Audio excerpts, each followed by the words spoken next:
In the District 11 2A championship contest, the Catasauqua Rough Riders coming in with a record of 10 wins, no losses.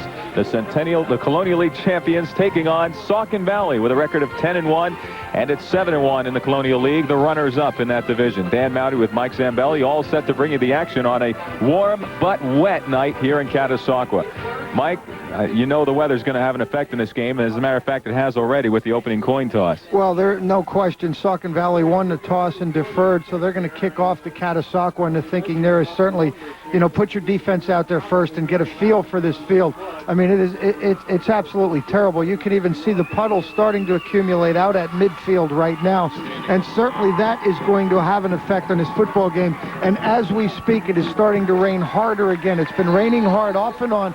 Matter of fact, in pre-games, Catasauqua went back into the locker room. Saucon Valley in white, Catasauqua receiving the ball. John Linton watches it just die in front of him at the 15-yard line, then picks it up, and then heads due north, and he is stopped at about the 25. One of the things about a field like this, and I was down there walking around a little bit, Dan, and the players do enjoy this. I mean, I was listening to the Saucon Valley players, and then all of them to a man are saying, hey, this is what we practiced for and played for all year long. This is a championship game, whether it's raining, snowing, or whatever. It's going to be a tough night. It's going to be tough for both teams. The players, you can bet, are still excited about playing here tonight. The quarterback is number 10, Joe Infantino.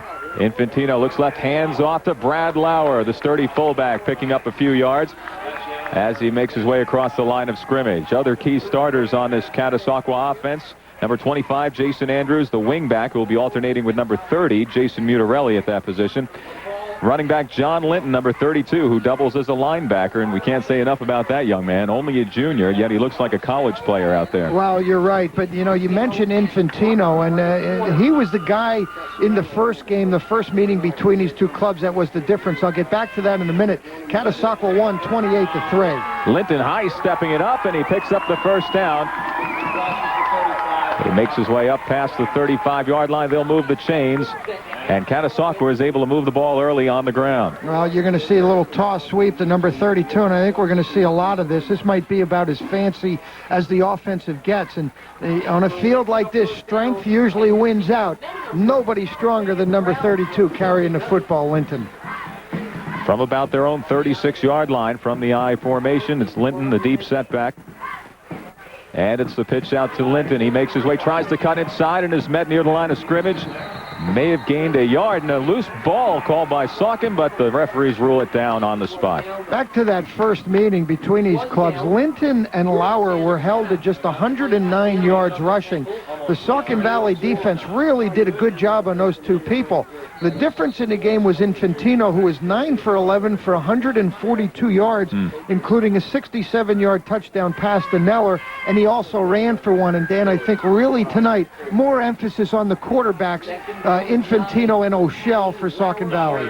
Two men wide left, but they go inside to Lauer. And Lauer picks up about 4 more yards, bringing up about a 3rd and 5 situation from about the 42-yard line of Catasauqua. Now, these will be the key calls tonight. We will see which coach, whether it will be Ed Census in his 13th year, looking for his 2nd straight district title. He also won in 1984. He was runner-up in 86. Or will it be Coach Bob Bittler who goes to the air first? We'll take a look right now. And now Infantino looking to pass, and he tucks and runs. In traffic, dives to the first down marker. He may be marked short, though, as they look at his knees. And they'll mark it at about the 45, about 2 yards short of a first down. And this is going to be a good spot, as Infantino is going to slide and then slide past the marker. But the official's right on top of it. And while you look at the replay, the officials are referee Darryl Rudring, umpire Marty Androvic, headlinesman Dennis Rarick, line judge Ed Murphy, back judge Tom Hawken, and for tonight we have a field judge, Glenn Consalvo. They were right on top of that call. Switching formations. It looks like they were going to try a quickie punt, but the flag goes flying on 4th and 1. Well, and it's against Saucon Valley, the initial indication. They wanted to draw the Saucon Valley defense off, and that's exactly what happened. I don't think there was any intention of actually going for this on 4th down in this situation. Field position, such a key tonight. What Coach Census did is he had Yeah, I thought I saw some lightning, and the teams are now going to the locker room. Well, no sooner does it start than we have a break in the action here. We hope to come back with you momentarily as this threat of lightning persists, where it's scoreless at Catasauqua High School. Saucon Valley versus Caddy in the District 11 2A final. We'll be right back after this. Make ESPN your season ticket to increase business. Set record-setting sales by advertising on the network that places your ad within powerful NFL programming all season long. Score winning touchdowns with Sunday Night NFL. Team up with award-winning NFL Game Day and NFL Primetime. Get your season ticket now. Call your cable advertising representative today.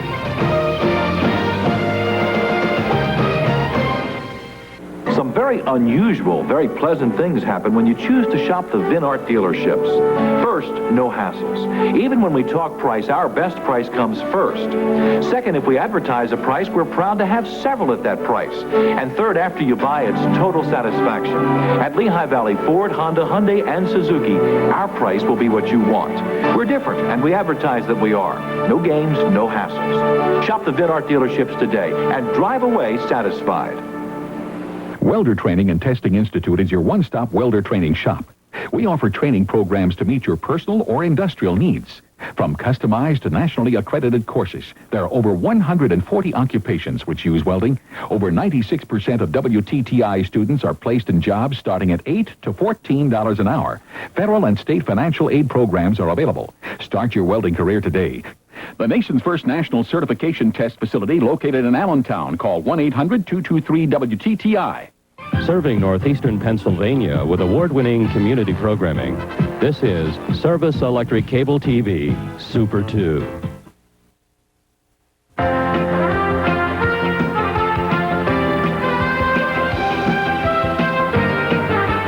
Tonight's game is brought to you in part by 3rd Street Chicken and Ribs. 3rd Street's Chicken and Ribs now at 2 locations, at 3rd and New Streets on Bethlehem's south side, and at the new Makeda Plaza, where Linden Street meets Makeda Road. Get fun food fast at 3rd Street Chicken and Ribs. By the Vinart dealerships, Lehigh Valley Honda, Ford, Hyundai, and Suzuki on the Lehigh Street Auto Mile, and Lehigh Valley Acura on MacArthur Road in Whitehall.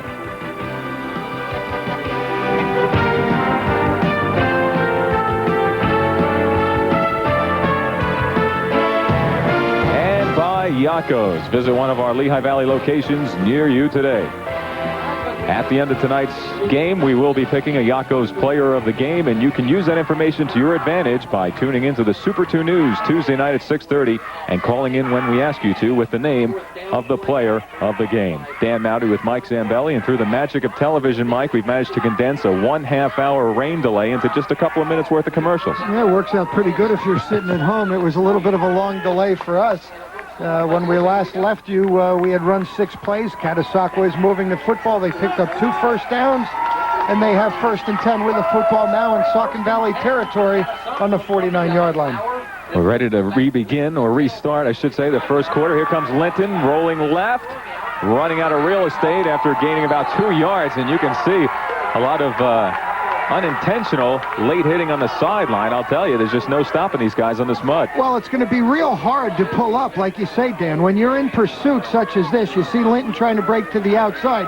Real nice job by Saucon Valley of stringing it out and forcing him to the sidelines, but it's going to be real hard. Look at the Saucon player trying to pull up. I mean, you might as well not even try it. You might as well just keep going, and I think it's something the officials are going to have to be aware of also. 2nd and 6 from the Saucon 45-yard line. And the pile gets pushed backwards after a gain of about 2 for Lauer, Brad Lauer, the fullback.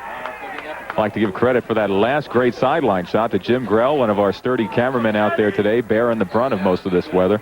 Well, I hope he has on high boots, because I'll tell you, that whole caddy sideline now is just a puddle down in there. And, you know, I watched the players come out. They ran right to where the deepest water was, too. So the players are going to be having a good time. It's just tough on the spectators watching the game. 3rd and 4, Lauer trying to get the job done outside, and he is stopped short of a first down, pickup of about 1 or 2. Well, this will be an interesting call. Now, you'll recall when it was 4th and about about a yard, Coach Census lined up like he was going to go for it and then dropped his punter Infantino back, and it drew Saucon Valley offside. So for sure they're going to be ready for that. But we will see what Coach Census wants here. On a muddy field, it's hard to dig in. You know, the defense is there, and if you don't make it here, you sacrifice giving Saucon Valley some pretty good field position. They'll have to go a yard and a half. The first down marker on the 40. First man through is Lauer, and Lauer belts his way through. Well, that's all going to depend on the spot. It was a nice job, the defensive front for Saucon Valley, who matches up real well against Caddy's front line. Did a pretty good job there of getting a standstill, and they feel that they have held Catasauqua. Well, the ball, as you can see, is resting partially on the 40. They are calling to the chain gang to come out on the field, and you're right, Mike, it'd probably be less than a football length either way. It's going to be real close. The Saucon Valley, naturally, they don't feel that they have given it up, and a key measurement here early in the football game, and Caddy has not made it. Son of a gun, the Panther defense has held tough against Lauer on repeated efforts. Well, and it's about 3 or 4 inches short. And again, Dan, that is a risky call on a field like this, because offensively, you can have the horses, you can have the big back, but if you don't get traction and you don't get footing and you don't get movement off the football, you're not going to get the first down, and that's what happened. Give credit to the front line for Saucon Valley. The Panthers take over on their own 40-yard line. The handoff goes to the left side, and diving for some real estate looked like 24, Dan Brooker. He's the running back, doubling as a cornerback for this Panther squad. Well, Brooker is the team's leading rusher with 812 yards on the season. You get a look at number 24. Quite a fine athlete. He's going to find a little seam in there. Winds up picking up about 4 yards on that play. The quarterback is Chad O'Shell. 42 touchdown passes in his career. And here comes the run by Brooker as he is tripped up right at the line of scrimmage. Brings up a 3rd and 5 situation for Saucon Valley. Well, you're going to see some hits like that on the night. You know, offensively, there's not much juking that you can do and making a move, and you're just kind of sliding through those moves. Defensive guys sometimes can set you up and get a good stick on you, and that was certainly a good one for Catasauqua. The Panthers with their work cut out for them. 3rd and 5 from their own 45. Rain has seemed to subside. It's almost looked like it stopped. Of course, the field will remain miserable. They go to number 14. That's Mike Stempfli. And Stempfli is brought down short of a first down on the misdirection, about a yard short of the 50-yard line. Bob Neller and John Linton doing a nice job of not falling for the razzle-dazzle. Trying a reverse or an end around. Linton and Neller stayed at home. And now Saucon Valley with a 4th and 1, and I'm sure we're going to see them punt the football, although I don't know now. Bob Bittler in his 4th year, he was 7-4 last year, has 3 straight winning seasons at Saucon Valley, and they're going for it. And Dan, I really think this is risky. Just short of the midfield stripe, 3 men in the backfield. O'Shell hands to the first man through, who stumbles and then goes forward. And once again, Mike, it looks like it's all going to depend on where that ball is spotted. Well, that's exactly what I'm talking about. I mean, you can, and it looked like a pretty decent hole over there on the left side. And if this is going to be a first down, and it is not, you know, and I don't know, you know, you certainly want to take every opportunity to try and win a football game, but I got to believe that field position is going to be real critical throughout this game. Mike Cassiano held short of the first down, and now Catasauqua takes the ball right back at midfield. Back to Bob Bittler in his 4th year, a school record 10-1. Most wins by the school, best record overall. First shot at the District 11 championship tonight. Here comes Infantino tucking. He's under pressure. Tries to turn the corner, but he's hauled down from behind. It was number 82 coming up with the big tackle, Matt McCall, the defensive end. Well, McCall just does a great job here. It's play action into the middle. They try to get, look at McCall, number 82, in your picture there. He reads the play action and then just slides out. Look at him slide and never allows Infantino to get to the outside, and then comes up with the big defensive play. A big first down play for the defense. It sets the ball back 8 yards, 2nd and 18.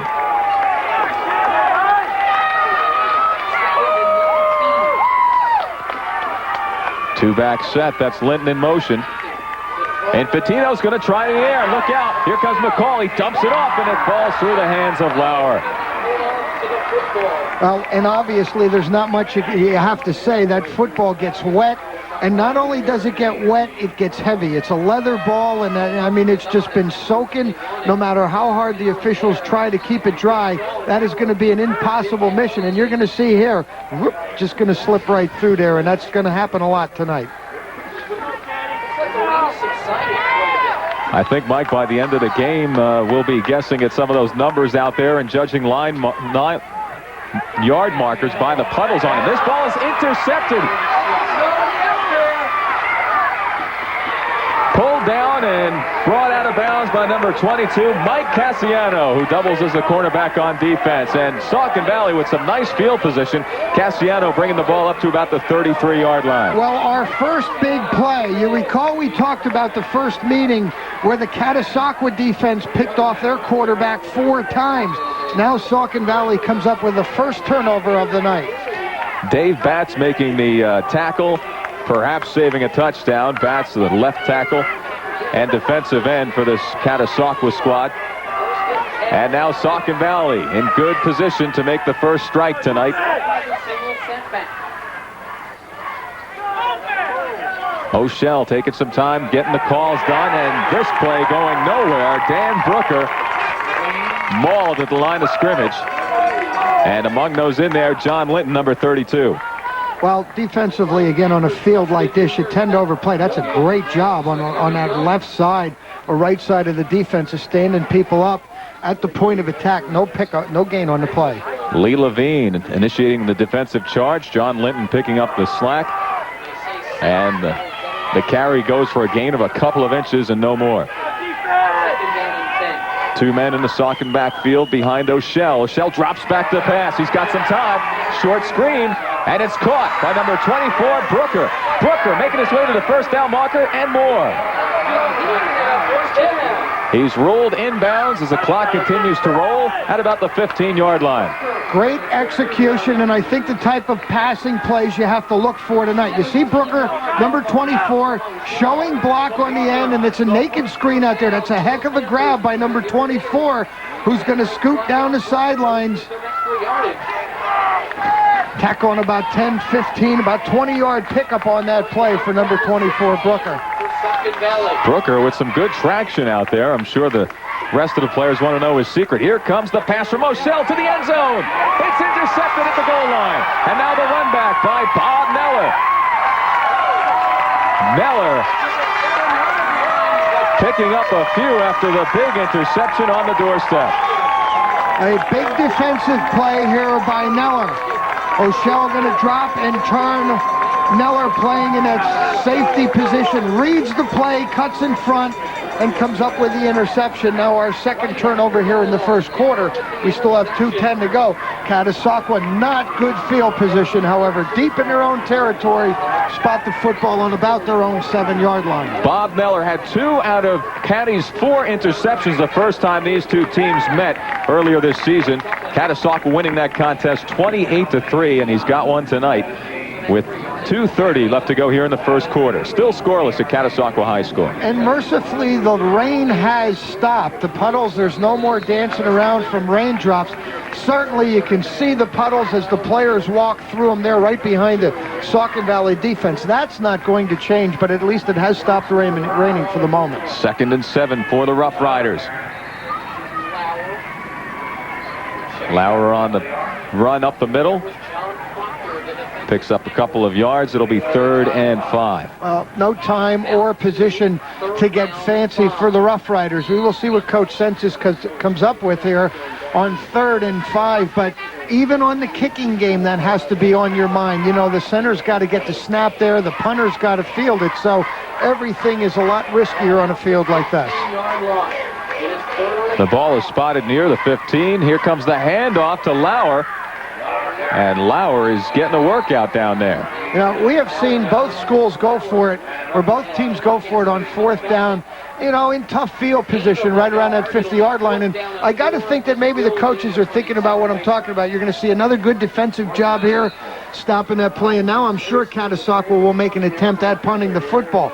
But again, it's, the center's got to execute, the punter has to execute, and it all becomes very risky. And not only that, the punter has to worry about planting that left foot and make sure that he does not slide out from underneath him. Joe Infantino, the do-everything senior, back to punt. He's also, as we mentioned, the quarterback and the punt and the kicker. And he lets this one fly, getting some good leather on the ball. It's loose at the 50 and just scooted out of bounds by Brian Bruneven. So it'll be Saucon Valley's ball at the 50-yard line. And Mike, if even though the score doesn't reflect it, Saucon Valley has got to be happy with the goings-on here as they've had the better field position. Well, they have. They haven't been able to cash in, certainly the turnover, but there is a nice effort by number 10, Infantino, and those are some of the little things that will really weigh heavily in the outcome of tonight's game. I mean, that punt was about 40 yards on a wet field, and it put Saucon Valley back on its own 49-yard line. Splitting wide right, Mike Stempley. From their own 49, here comes Saucon Valley. Another misdirection play. This one going to number 22, Mike Cassiano. Cassiano, a pickup of about 6 before he's brought down at about the Catasauqua 45. Great block by guard Mike Gonzalez on the end. Watch number 56 on the inside counter.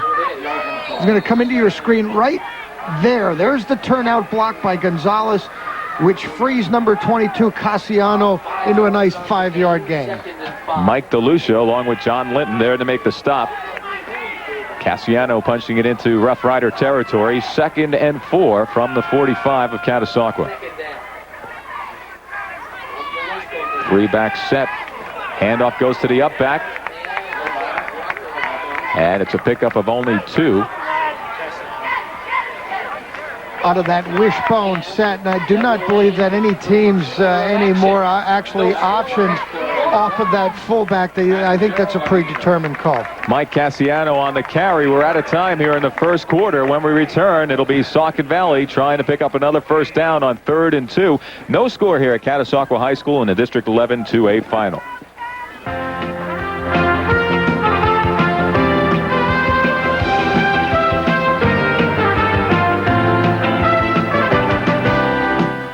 Very unusual, very pleasant things happen when you choose to shop the Vin Art dealerships. First, no hassles. Even when we talk price, our best price comes first.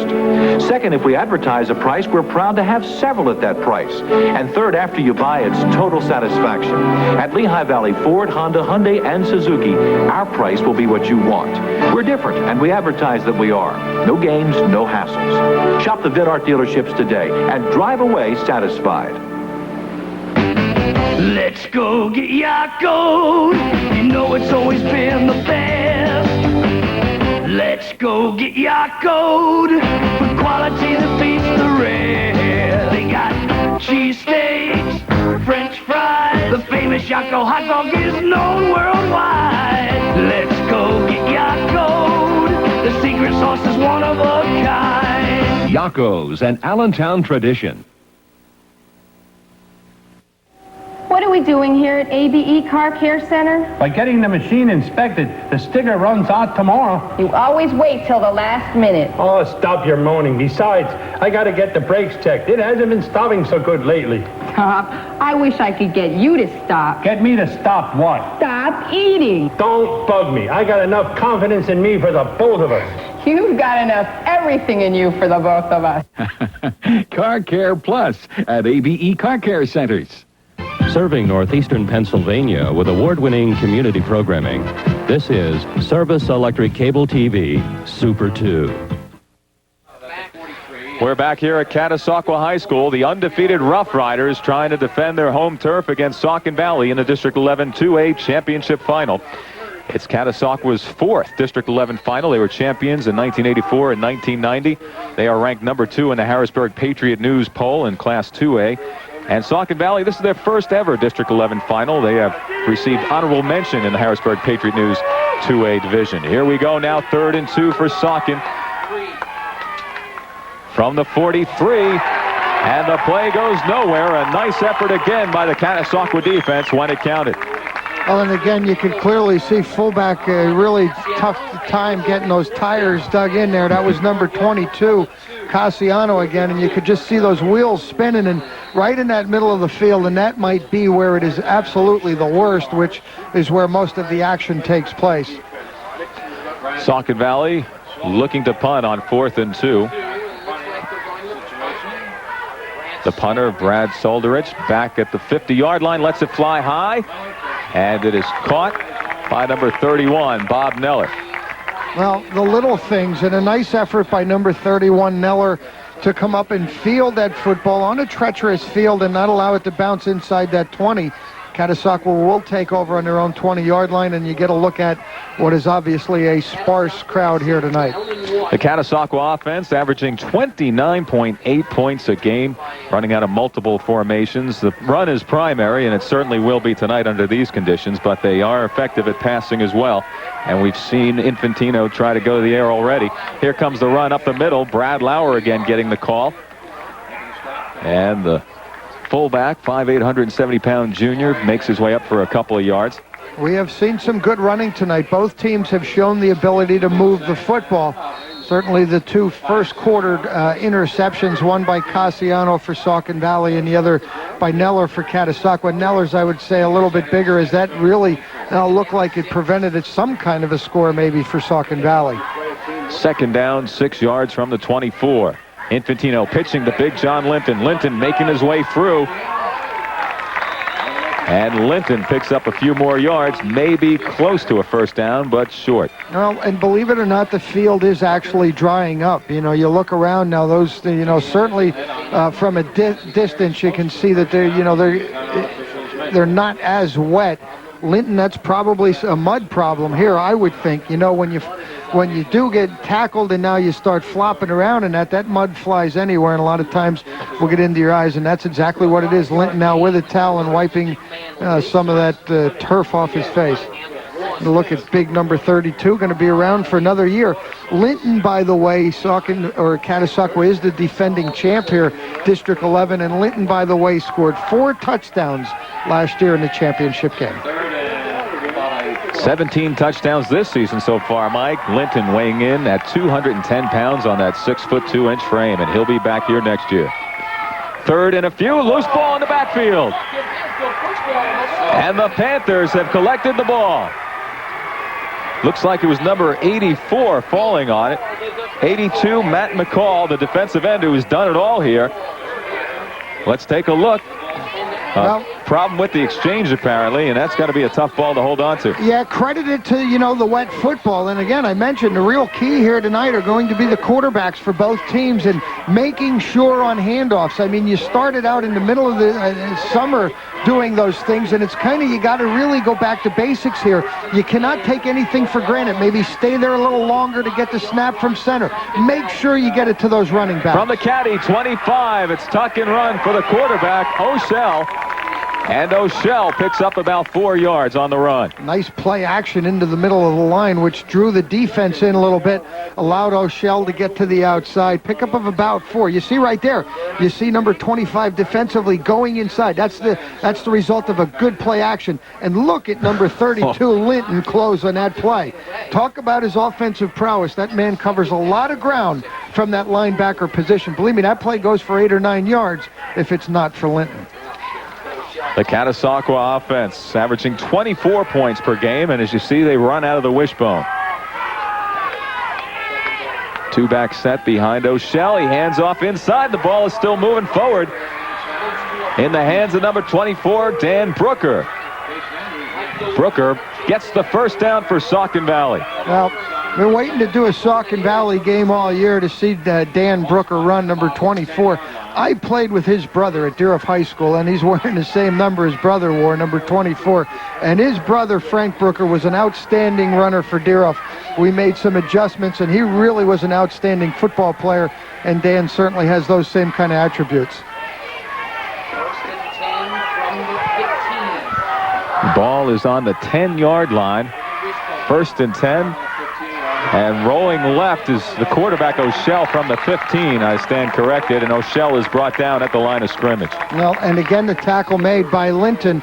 Linton, again, one of the biggest people on the field and has great speed and great pursuit, and he seems to be able to, he's handling this turf okay.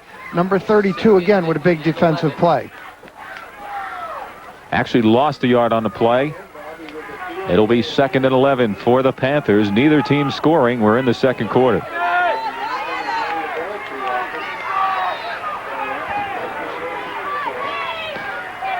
From the 16. Rolling right. Oh, the delay play now to number 24, Brooker. Brooker still on his feet. And he's a tough young man to bring down. 5'7", 150 pounds, and he doubles as a cornerback on defense. Well, take a look here. Give some credit to that offensive front. Little delay. Brooker does a nice job here. You got to work to keep those feet on a turf like this, and it's a nice job of finding little seams and holes there to get through there. We'll bring up 3rd and about 5. You have to credit both defenses on this slick night to be able to dig in and hold off these scoring attempts that both teams have had. Saucon Valley with the upper hand here in the first half. Better field position through most of the time. Here comes the pass now. It's collected out of bounds. It'll be ruled a completion. Stepping out of bounds right after the catch, number 88, Sean Krauthamel. I don't think we have enough, however, for a first down. We'll bring up an interesting call here now. O'Shell, Krauthamel on the outside. Good pressure came from the defense, forcing O'Shell to toss it a little bit softer than what he wanted, and Krauthamel just unable to turn it back upfield on a wet field.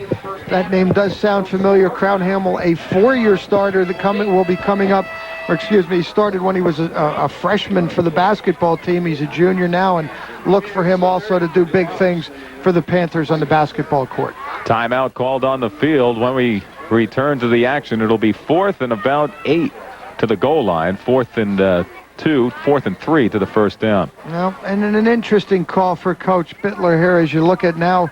You know, some people did filter back in here. That crowd's a little bit bigger. That is the Catasauqua side, and looking across at the Saucon Valley side, there have been some more people now who have showed up. As I mentioned, it has stopped raining. You can see no umbrellas up, but certainly an uncomfortable night. It's not cold by any means or anything like that, but really uncomfortable with the rain, and hopefully it will stay away now for the rest of the night, and we can get this in. Saucon Valley, in the midst of a fine drive here, would like to get some points, and they are going to attempt a field goal. Will probably be number 14, Stempfli, and that's who it is. He was responsible for the only 3 points that Saucon Valley scored against Caddy the first time around. And on a night like tonight, 3 points could be the difference in the ball game. He lines it up and lets it fly. It's sailing through the uprights. Saucon Valley first on the board with a 25-yard field goal by Mike Stempfli. And now Catasauqua will look to regroup and put some points on the board with 6:44 left to play here in the first half. Well, and it's important to get some points. There you see, there's no roughing there. That's just Stempfli following through there. And again, he can't stop either because of that field. But that is good execution on his part. Give him credit for a 24-yard field goal, and Saucon Valley breaks on top. 3-0.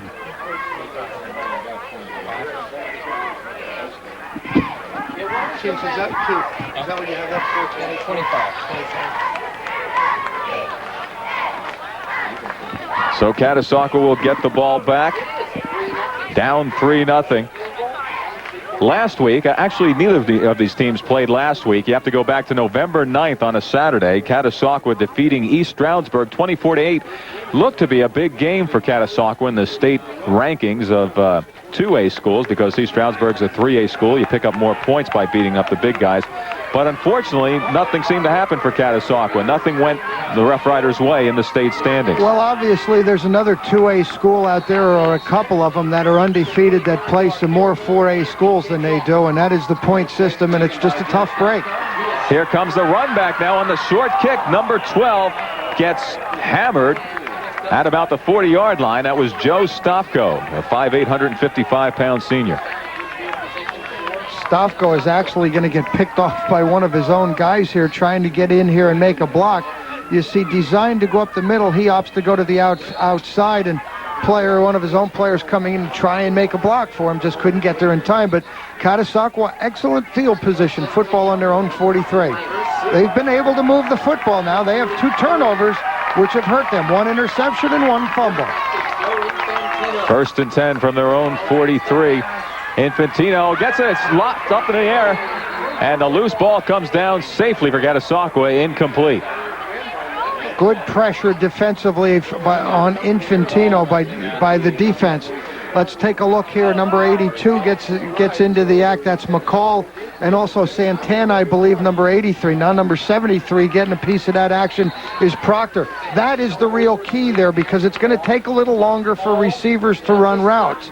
That defensive line needs to get in there and get pressure. They got the job done on that series. Second and 10. Again from their own 43. Infantino hands off to Lauer, and Lauer picks up the speed and gets a first down as he pulls his way to about the 44 of Saucon Valley. Leading the way, watch number 51, Ondish. Watch the block he gets. He's the convoy here, right there. You see Lauer right on his tail. Nice block downfield by Ondish. Tacks on about 7, 8, 9 yards onto that play, and a first down. And that's the Catasauqua sidelines there. Need a rowboat. Brian Flores with the tackle. This one's up for grabs. It's intercepted with a clear shot down the sidelines, and now cut off by Linton at the last second. That was 24, Mike DeLucia, the defensive back, coming up big. Correction, Dan Brooker with the interception. And that could have gone all the way were it not for some heads-up defensive work by the Caddy offense. We're not going to get another look at it, but clearly that is an indication of the football being slippery. That ball just slipped out of Infantino's hand. He had a receiver. He was just trying to dump it in over Brooker's hands there, and the ball just came harmlessly out of his release on that. A heavy, wet football. Brooker interception, the second one by Saucon Valley here tonight. I really think, Dan, the team that has the best of that giveaway takeaway at the end of tonight could be your winner. First and 10 from their own 41. And Saucon Valley lucky to get back to the line of scrimmage on the handoff.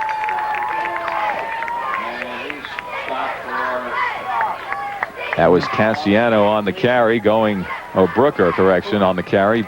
Going virtually nowhere, losing a yard, actually. Second and 11. Yeah, they spot him for a loss there. Just a good defensive charge by Catasauqua, and the Panthers now want to talk about it offensively. A little confusion on offense. If you're watching this game on a Friday night, don't forget we'll be replaying it Saturday evening at 8 o'clock right here on the Super 2. And then again Monday night at 9:30. Tomorrow night, you will see the game between Central Catholic and Lehighton here on Service Electric Super 2 through a courtesy feed by Blue Ridge Cable. You won't have your regular announcers here or your regular pictures that you may be used to, but we want to thank Blue Ridge Cable for providing us those vital television pictures out of a very small Lehighton Stadium. Tomorrow night, the 3A championship between Central Catholic and Lehighton. District 11 champions from 1990. Last year in the 4A, Easton was a 41-10 winner over Stroudsburg. In the 3A competition, Bethlehem Catholic a 34-8 winner over Whitehall. Becca, as you all know, went on to win the state championship. Catasauqua was a 25-0 winner over Wilson, with Linton scoring 4 times. Single A, Williams Valley 41, Notre Dame 32. That was 1990. Second and 11 from the Caddy 42. Here comes Brooker. And Brooker, once again, lucky to get back to the line of scrimmage. And then a mad scramble. I don't know if that ball was left on the turf. There was certainly a mad scramble, and they were spotting the ball up forward. I think there was a fumble under the play, but obviously Saucon Valley alertly has come up with it. And he missed 2.5 games with a thigh injury. If you're just joining us, Saucon Valley first on the scoreboard here in the second quarter. A 25-yard field goal by Stumpfley. And Saucon now on the move once again. The ball at the Catasauqua 40. 3rd and 9. O'Shell drops straight back. Looks deep, lets it fly long. He's got a man, but he's covered, and it goes incomplete.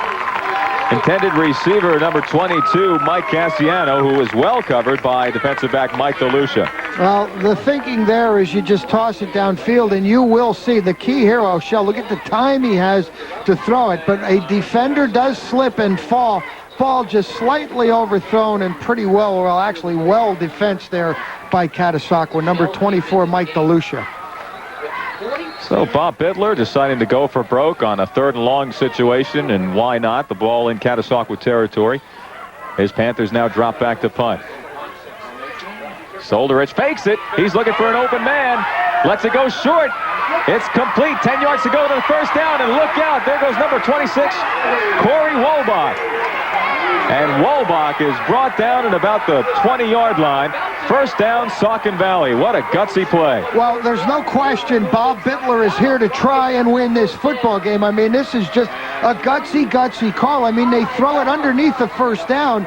You're going to see now, watch the block by number 61, Timko, just flash through your screen, allowing number 26, Wolbach, to pick up the first down and keep the drive alive. No question, Bob Bittler is here to win this district championship game.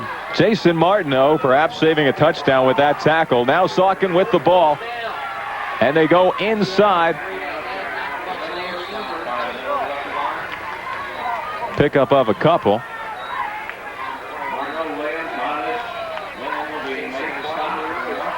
And with 3:12 to go, Saucon Valley trying to put some more points on the board with a 3-0 lead. We'll give Saucon Valley 4 yards on that carry. Credit the big people up front now. Doing a nice job here. Saucon Valley has moved the football. There you see Ed Census and his coaching staff. 2nd and 6 from the 14-yard line. From the I formation. They go to the up back. And a gain of a couple more. They are definitely within Stemfle's field goal range. Brings up a 3rd and 4 situation. Here it is again. Inside handoff here. Nothing fancy. Try to kick out on the outside. Another good defensive stand by Catasauqua. Key 3rd down play here in this drive. 3rd and 4. Ball's on the 12-yard line. 2:17 remaining in the first half. Saucon Valley on top, 3-0. They send 2 men wide right.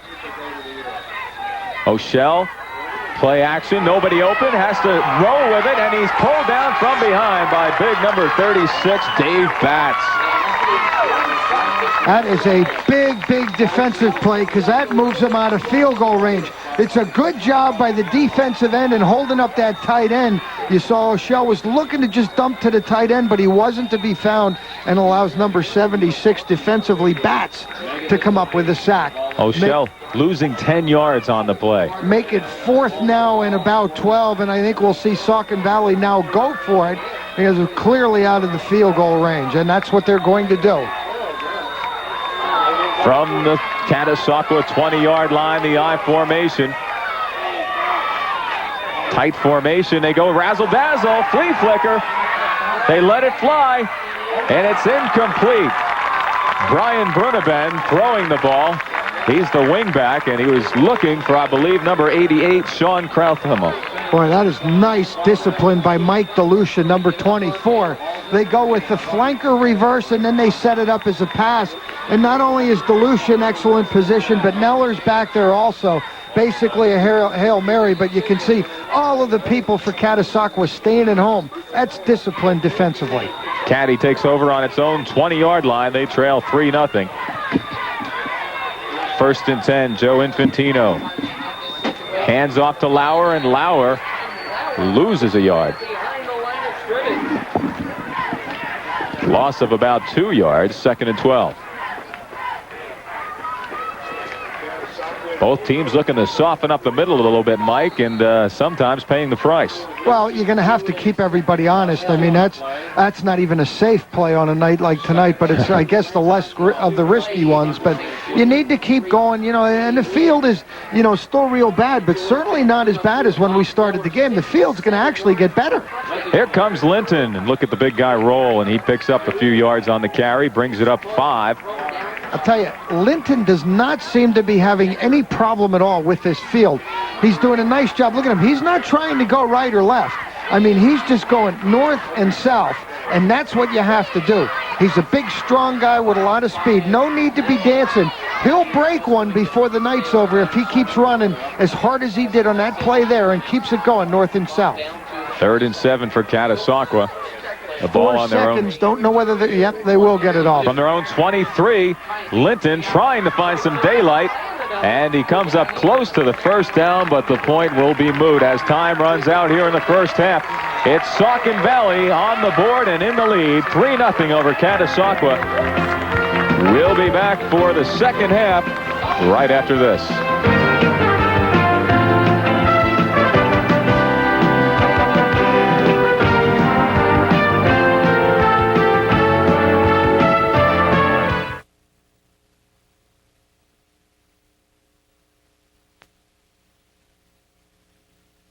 Suit up with the best. Russell Athletic. Available at the newly expanded Bethlehem Sporting Goods. Bethlehem Sporting Goods, a Russell Athletic team specialist, carries a large selection of Russell Athletic uniforms, tees, shorts, and sweats. And Bethlehem Sporting Goods offers custom lettering, screening, and embroidering of group and team Russell Athletic wear. Stop in today for Russell Athletic wear and all your sporting needs at Bethlehem Sporting Goods, the team sport and trophy specialist. Some very unusual, very pleasant things happen when you choose to shop the Vinart dealerships. First, no hassles. Even when we talk price, our best price comes first.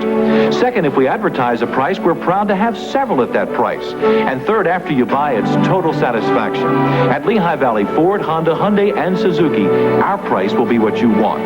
We're different, and we advertise that we are. No games, no hassles. Shop the Vinart dealerships today and drive away satisfied. You'll finish like a winner when you bring your car into one of the 3 fabulous Andretti Hanna Auto Wash locations. Experience the Hanna Magic Wash process. It's made for safety on all car surfaces, new and old. The Andretti Hanna Auto Wash will take care of your car's every need. And remember that our customers are provided with the best full-service car wash available. Check out our daily specials and save. Visit one of the 3 locations at 3310 Airport Road, Allentown, 2209 Lehigh Street, Allentown, or on Route 191 just south of Route 22. The beautifully made, highly efficient Franco Belge. Designed to burn Pennsylvania anthracite coal and available in a variety of styles and colors to suit any decorating need. At the top of the class in ease of operation, cleanliness, and heating capacity, Franco Belge has come to be known as the best investment ever made by hundreds of satisfied customers. Just ask the folks who own one. See the entire Franco Belge line at Coal Heat Incorporated in Albertus, just minutes west of Allentown off Route 100. Serving northeastern Pennsylvania with award-winning community programming, this is Service Electric Cable TV Super 2.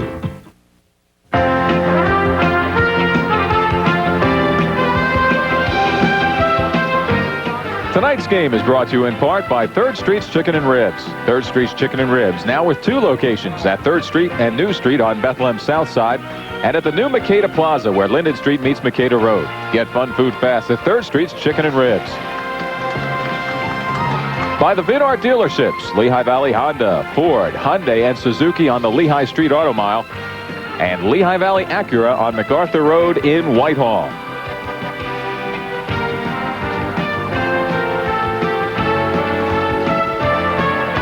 And by Yakko's. Visit one of our Lehigh Valley locations near you today for hot dogs and more.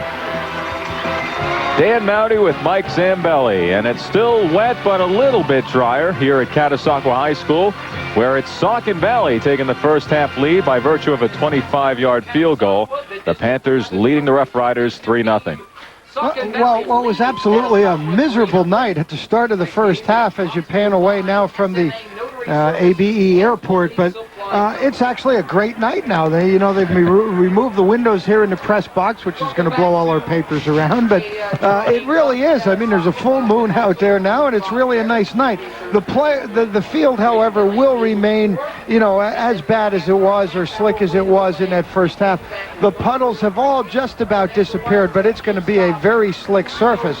Our only score of that first half was a Mike Stempfli 25-yard field goal with 6:44 to play in the second quarter, and that is where we stand. Saucon Valley 3, Catasauqua nothing. In a couple of stats, and I want to thank Keith Griller for his help, as we are a little short-handed tonight.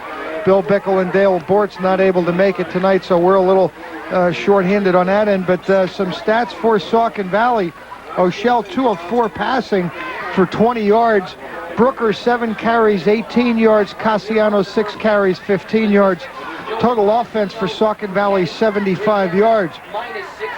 For Catasauqua, Linton, 7 carries, 33 yards. Lauer, 10 carries, 31 yards. And that is all of their offense, 53 yards. Passing game, 0 of 4, 2 interceptions, and really the difference in that first half. Meller had an interception for Catasauqua, which stopped a potential more of a deficit for Caddy in that first half. Saucon Valley was taking it in. For Saucon Valley, Cassiano an interception, Brooker an interception, and McCall has recovered a fumble. Mike, you got to give Bob Bittler credit for pulling out all the stops on this slippery night. His defense coming up with 2 key interceptions, and on offense, he's going to the trick playbook. No question. You know, the 4th and 12, you know, from Catasauqua's 45-yard line, and you pull up and you throw the football. Not only do you throw it, but you throw it 12 yards short of the down marker. You get a key block and you pick up the first down. I mean, clearly Coach Bittler is here not to just play safe and not try to lose the game. He's clearly here to try and win the game, and that has to scare you a little bit for Catasauqua. For the Rough Riders, they have to get things going the way they normally do. You know, they got to get the football and hang on to it. The 3 turnovers cost them dearly in time of possession, as Saucon Valley was able to hang on to the football. Their defense needs to give them more opportunities. And an interesting set of circumstances here. Catasauqua won the opening coin toss, deferred. Saucon Valley gave them the ball. So now with Catasauqua in command here in the second half, they have given Saucon the ball. So Caddy electing to kick off even though they're down 3-0. The ball bounces and touches a man as it rolls to the pylon. Into the end zone it rolls, and it'll be taken over on the 20-yard line, but it was just that close to being 1st and 10 from their own 1 for Saucon Valley. You talk about a game of inches or lucky rolls. That is exactly right. That football was turning to the outside and took a funny bounce into the inside, and then on top of it, barely made it into the end zone. It'll come out to the 20. Saucon Valley 1st and 10 from there.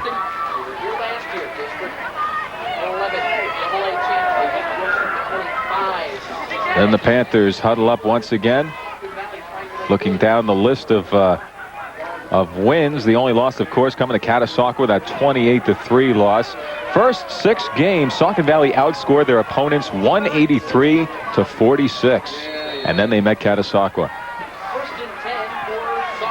Here comes Saucon Valley behind Chad O'Shell, dropping way back and finally lets it go to number 22. That's Mike Cassiano. Look at Cassiano make his way upfield.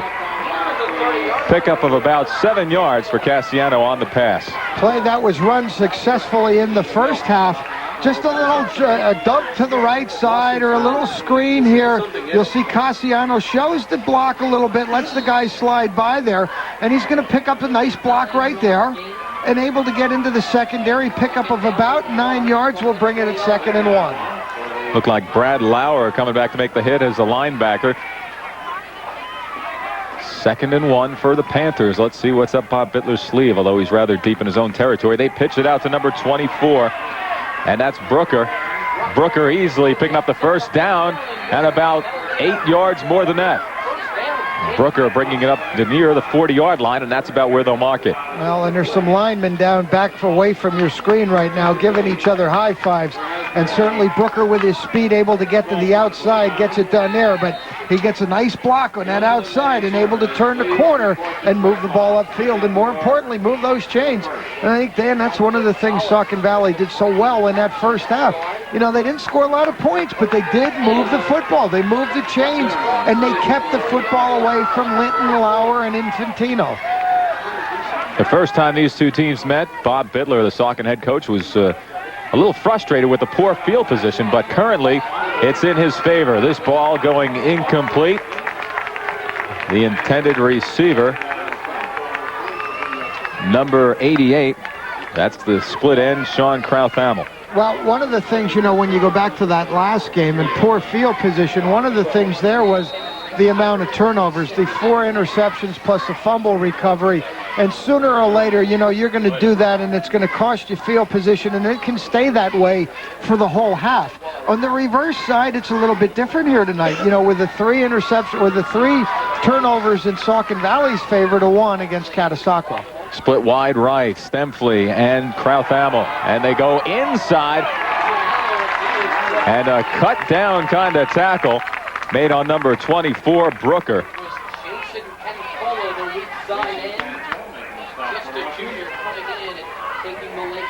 That'll bring up a 3rd and 9 situation for the Panthers.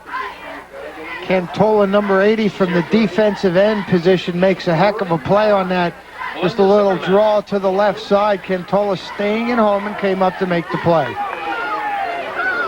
Coming wide to the right is Brian Bruneben. 3rd and long from their own 42. Quick pass to Bruneben. There are penalty markers down as the ball sails out of Bruneben's reach. Flag thrown by the back judge. We will wait for the call. And this is a rarity tonight, a holding call. This one's going against Saucon Valley. Well, this one should be declined because it will bring up 4th and 9, the incompleted pass on 3rd down. We will see. And it is declined, and Saucon Valley now will have to give up the football. The punting team comes on for the Panthers. Last time we saw them punt, they didn't at all. They picked up a 1st down on a 4th and long situation. Now, I got to feel that they're going to punt it here. Yeah. I mean, where they're at now from their own, 46-yard line, I think really with a 3-0 lead, you got to really play in the second half field position. Solderich back at his own 36, and he drops the ball, gets it off, and he gets some hang time off it, and it takes a Saucon Valley roll up to the 25-yard line, and that's where Catasauqua will take over. Well, that's what I talked about in the first half when Catasauqua had a punt from deep in their own territory. You know, that possibility exists. Look at that. I mean, that is a slick football. You take your you stop thinking about catching it for 1 second, and it slides through your hands.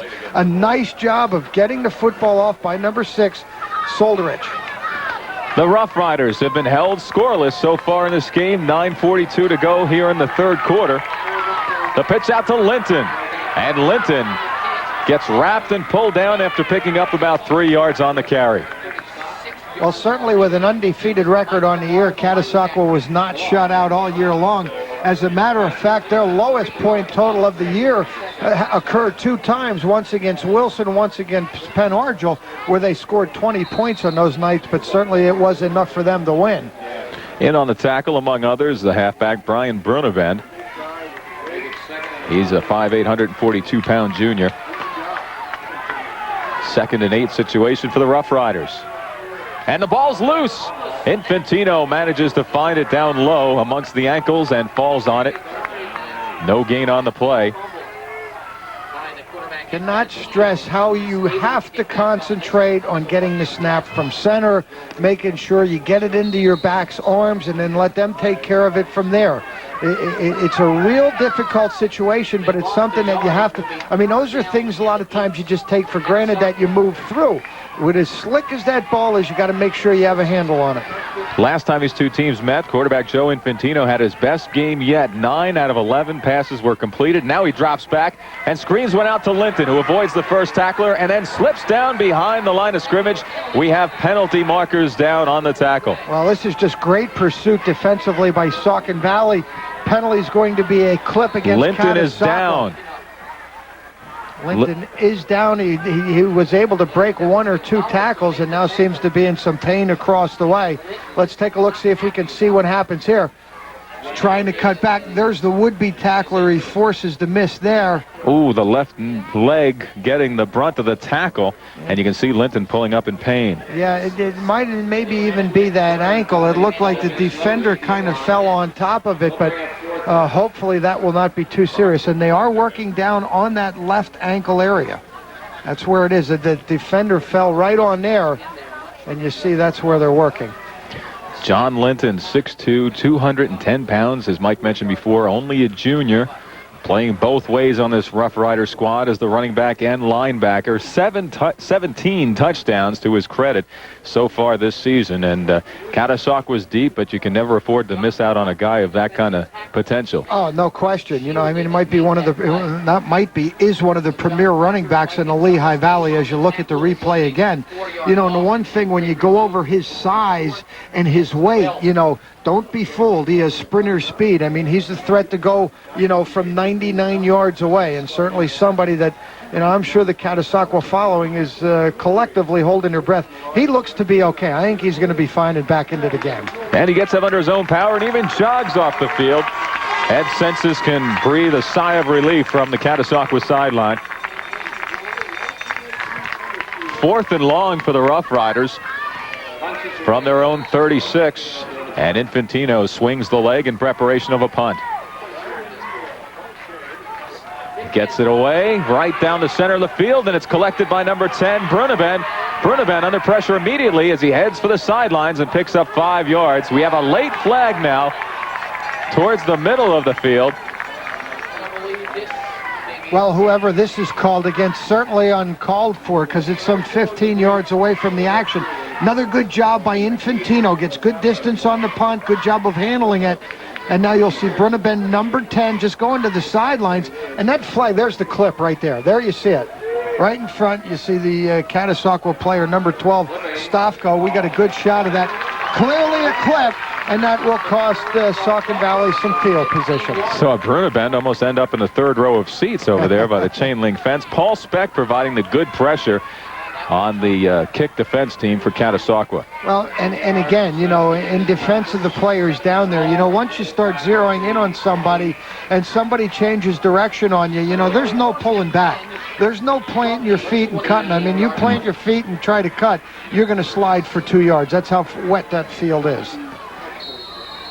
You may qualify for the Olympic figure skating team, but you definitely won't stop. You're not going to stop. Split wide right comes Mike Stemfley. 2-back set behind O'Shell. O'Shell goes a second man. It's loose in the backfield and collected again by the Saucon Valley Panthers. No! Catasauqua gets the call. It looked like it may have been number 80, Jason Cantola, that defensive end that has been as much of a presence in the backfield as any Saucon Valley running back. Let's take another look. I believe it's Drew Ondish who comes up with the fumble recovery. You see, there's number 51. He gets great penetration on that play, and right there, he and Brooker have the same opportunity to come up with that. And I'll tell you, Ondish just takes it away on that pile to come up with the fumble recovery. What a great angle. 1st and 10 for Catasauqua. And Linton goes left along the line of scrimmage and is hauled down by number 83. That's Rudy Santana, the linebacker. Well, Santana's come up with some big plays defensively. This is a big defensive series for Saucon Valley. They've shut the Rough Riders out here on the night. We have 7:22 to play in the 3rd quarter yet. Defense has played outstanding for Saucon Valley. Loss of a yard. 2nd and 11 from the Saucon 24. From the I formation, quick drop and pass, and sandwiched in between 2 defenders was Cunningham. 67, Mike Killar, defensively, a nice job of dropping back into pass coverage for Saucon Valley. No gain on that play. Brings up a 3rd and 11 situation. Infantino gets the call directly from the sidelines, and he sends out wide to the right, number 30. That's Jason Mutarelli, and number 31, Bob Neller. Now Infantino looks for one of those 2 guys under pressure, just lets it fly. Just tipped away, and he just might have had number 30 in his sights, Mutarelli, but I believe one of the Saucon defenders got a paw on that ball. It may have been 84 or 83, Santana. Let's take a look. Real good coverage by number 7 here, O'Shell. You see Infantino now in some trouble. It was straight drop. Now he's trying to buy some time, and now under a great deal of pressure. A lot of air underneath that one, and a real good coverage. Number 7 in the picture right there. Real good inside-out coverage. Intended receiver number 30 was Mutarelli. Brings up a 4th and 11 situation, and we are seeing some stellar defense in each team's backyard. Now it's Saucon Valley putting on a show, and Catasauqua will go for it from the Saucon Valley 23. Infantino fakes, rolls right, play action, and he's under pressure and brought down by the ankles. Hauled down at the 35-yard line. 1st and 10 for Saucon Valley. They'll take over. Catasauqua was trying to set up a screen to the middle to Linton. You will see the play action. He will fake him, and Linton was all alone in the middle, but a great deal of pressure, which you cannot see right now. And looks like it was Brooker, number 24, coming in to make the ankle grab. Boy, that is good pressure. That's who it was, number 24, Dan Brooker. Big defensive play. You can see some miscommunication offensively trying to set that screen up across the middle. Once again, the defense comes through for Saucon. Here comes the handoff to number 22, Cassiano, and Cassiano dives for a gain of about 4. Boy, give credit to that Saucon Valley defensive unit. Offensively, you fumble the ball, you turn it over, you leave it on the ground, you give Caddy good field position. Stop them cold and gives the offense the football back. Now Cassiano trying to get to the outside. Linton's going to make just another great reaction here. He was well inside on that play to bust to the outside and come up with a tackle. And that ankle seems not to be slowing down John Linton one step. 2nd and 5 from their own 40. The handoff. And moving his way, trying to make his way outside, number 26, Wolbach, who had that great reception on the 4th and long punt fake. Wolbach with one of the cleaner uniforms out there. Now, he's all of 5'5" and 144 pounds. Best to save him for special situations, I guess. No question. Tough effort on his part. Broke a hand tackle or an arm tackle at the line of scrimmage and moved it out to where I think we might be getting a measurement here. We are going to get a measurement. 3rd and inches, and they'll come out and see if it is indeed a first down. Oh, we talked about Catasauqua last time they played. And, of course, I mentioned Northampton there. Catasauqua does have one game remaining after this District 11 championship, even though they did not qualify for states, and that's the annual Thanksgiving Day game against Northampton. It was on November 9th that Saucon Valley last played football against Palisades, a 35-0 win, their 3rd of 3 shutouts on the year. They rushed for 283 yards behind Brooker's 120-yard performance. Cassiano added 2 touchdowns, and it was O'Shell passing for 88 yards, including 2 touchdowns. Well, Brooker is a good one, Dan. There's no doubt about it, and only a sophomore. I talked about his brother, Frank, at Dare. Frank didn't come out to play football till he was a senior. This young man, maybe a little smarter there, out as a sophomore. By the time he's a senior, he's going to be a good one. Well, now they're saying it's 3rd and a whole yard. 3rd and a yard from the 44 of Saucon Valley. Here come the Panthers. High formation, and this one may not be enough. We'll have to wait. Corey Wolbach, the ball carrier, he was tripped up early. Yeah, by Drew Ondish, who's trying to help the officials out with a spot. Watch where Ondish gets in the backfield. I mean, he's 3 yards. He's going to come in the arm right there. I mean, he's 3 yards back in the backfield. Now, just the forward motion or falling forward. And look at Wolbach giving it all he's got. Yeah. The legs continuing to move after the knees have hit. Well, it's that kind of a game. That kind of an effort is what it's going to take. I think he's got the first down. I think his forward momentum was able to carry him forward there to pick up the first down.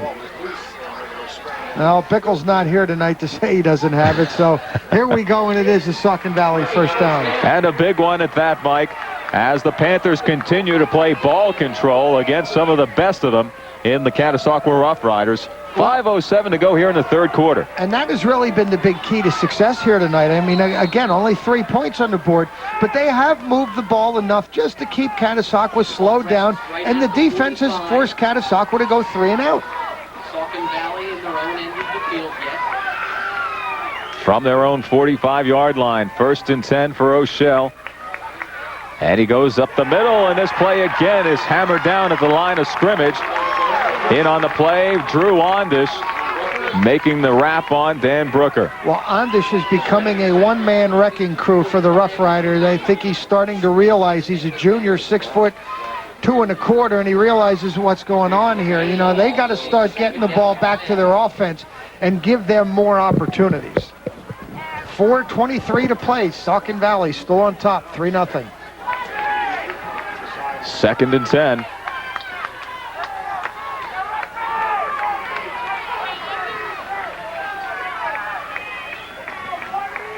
And dropping back is O'Shell. He looks left, lets it fly. Lots of air into this one, but it'll go out of bounds, incomplete. Intended receiver, number 22, as the uniforms become the color of the ground, Mike Cassiano. Cassiano, the fullback. There's a shot of one of the assistant coaches on the Catasauqua side underneath Ed Census.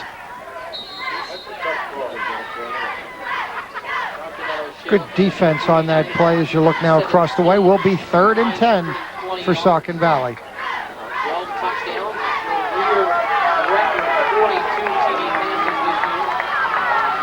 The I formation.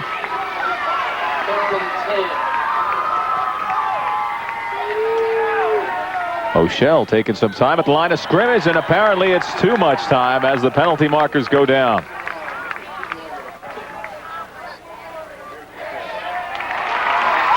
That's going to be a legal motion. He's going to get it off in time, but you see the little movement to the left of center. The guard on the left side, a little movement prior to the snap, and that's the illegal procedure. That's all it takes.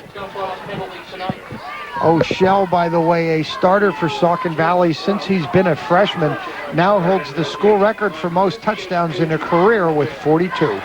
And Mike, I don't know if this is a good thing for Catasauqua or not. 3rd and long. Saucon Valley has had some pretty strange success. Yeah, they have on the 3rd and long and on 4th out of that punt formation. They have had some success in these situations. O'Shell goes down the middle, a duck.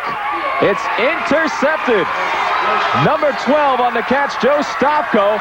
And Stopko brings it back to the original line of scrimmage. Caddy will take over from the Saucon 39-yard line. Here's O'Shell dropping back. The ball might have slipped out of his hands when he released it. You can see it clearly, Dan. He tries to throw it, get a little something on it, and the ball is heavier now. It's soaked with water, and it just flutters and hangs in the air. Stofko comes up with the 4th interception of the night now. Turnovers even at 3 apiece. Each team with 2 interceptions and 1 fumble recovery. And the Rough Riders, 1st and 10 from the Saucon Valley 39-yard line. The handoff to Lauer. Nothing fancy, as Lauer has been the mainstay here in the backfield. He pulls it up for about 4 yards of gain. And Infantino, you see number 10, had a great night or afternoon last time in beating Saucon Valley. Still looking for his first completion here on the night. Man, he did have a frustrated look on his face there on the sideline during the first half. And, of course, those 2 interceptions can't help. And also this coming after his best game this year, which was against Saucon Valley. Infantino looking left and right. Now he hands off to Linton. Linton dancing his way forward. And we'll have to declare that ankle back at 100% after that carry. Linton picking up about 3 or 4 more.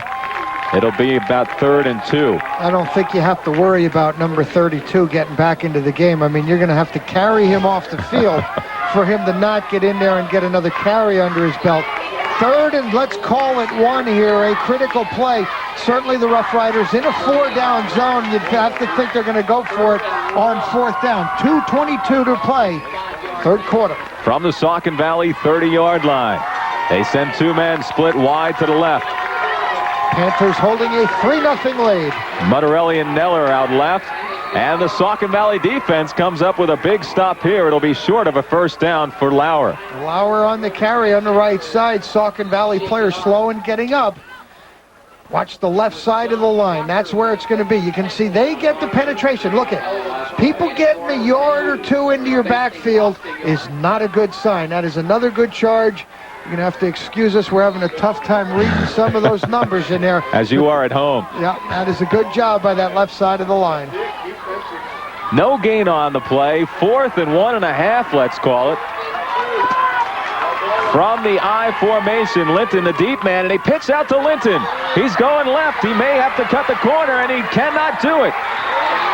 He's pushed out of bounds short of the first down. I think he got it, Dan. You think he's got it? I think he got it. I think he was just able to get to that corner to get the first down, and this is gives you an idea of his speed. You're right. On a real soft field, like to see him with that football in the other hand. Maybe be able to use a stiff arm, or sometimes when a helmet comes on that ball, you fumble it, but he'll learn that. But that is a heck of an effort picking up that first down. Keep playing his football game. Linton carried all the way to the long jump track, and he's back deep in the backfield. 1st and 10 for Catasauqua. Here comes Infantino on a designed run.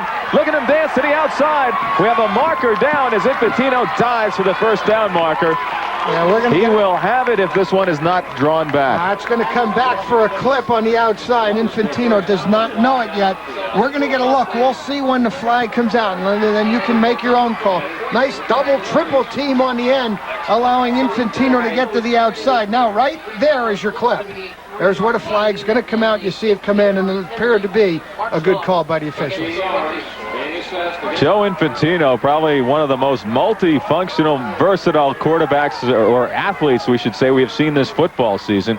The quarterback, punter, and kicker has run for 6 touchdowns and has passed for 5 this season. Well, he can do it all, and he's going to have to get the job done now, as now it will make it 1st and 25 with the football on Saucon Valley's 37-yard line. Split wide left, Mutterelli and Neller. Infantino looking for one of them. He can't find one. Tries to cock the arm again, but he's hauled down from behind by number 56, Mike Gonzalez. Now, but you got to give credit there to the secondary. Nobody able to get open. Let's take a look. Infantino. Now, you're going to look at the receivers. You see an out pattern and then a straight up, or an out and up, you see. Nobody there defensive, or nobody there offensively to throw to, and then the rush gets to Infantino. Will now be 2nd and, let's see what they call it, 30, even. 2nd and 30. The ball now back on the Saucon Valley 44-yard line. They go to Lauer to pick up some solid real estate, and Lauer comes through with about 4 yards worth of gain. A little extracurriculars going on there between Linton and a Saucon Valley player. Well, Saucon Valley not to be fooled here defensively. 2nd and 30, as I mentioned, and just didn't happen. They went to a draw to Lauer, and still the defense at home and alert, and bring up now 3rd, give them 1 on the gain, 3rd and 29. I don't know if we're going to get another playoff here in the quarter. 5, 4, 3 and counting. There's the clock. I don't think we're getting it off. Nope. That's it for 3. After a scoreless 3rd quarter, it still remains Saucon Valley on top in this Mud Bowl. 3-0 over Catasauqua. We'll be back with the final 12 minutes of play right after this.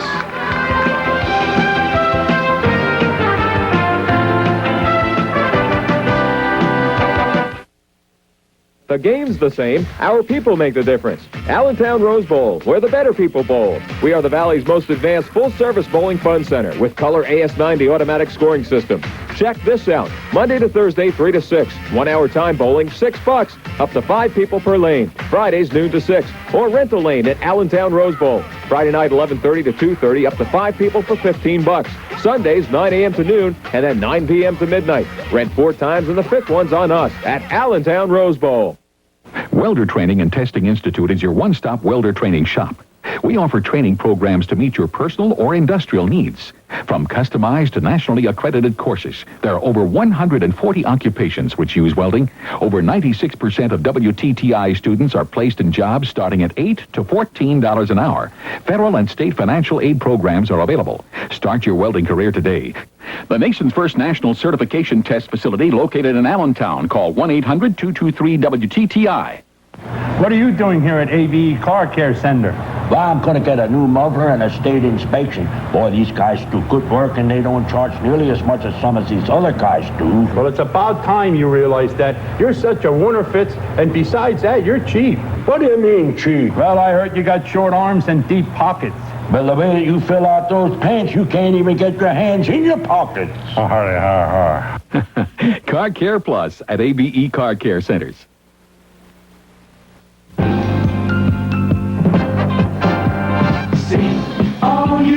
see. Turn on Service Electric Cable TV. We were the first to lead the way.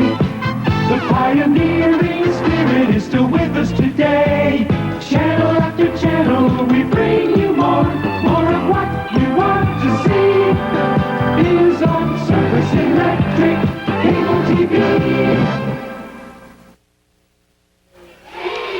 Saucon Valley High School has never been to the District 11 football final. They're here tonight for the first time. They've never won 3 straight seasons in a row. This is their 3rd straight winning season. And now another historic first that they'd like to capture is a District 11 title. Well, they're 12 minutes away. They hold a 3-0 lead. Catasauqua with the football. It will be 3rd and 29 with the football on Saucon Valley's 43. And this defensive unit has really hung in here tough tonight. I mentioned how they held Lauer and Linton to just 109 total yards in the first meeting when they lost, and they've done another good job here tonight. The Panthers with a 3-0 lead. Linton getting collared way behind the line of scrimmage and losing about 7 yards on the carry. The Saucon Valley defense just continues to grow stronger with each play. Well, they really are. I mean, they go to a little razzle-dazzle here. You're going to see Linton has the ball. They fake to the inside. And look at the pursuit. Look at the good job. McCall's out there. I think Santana, that's him, number 83, although we cannot read his number. But that is number 83, Santana, who finally tracks Linton down. Would you believe 4th and 38?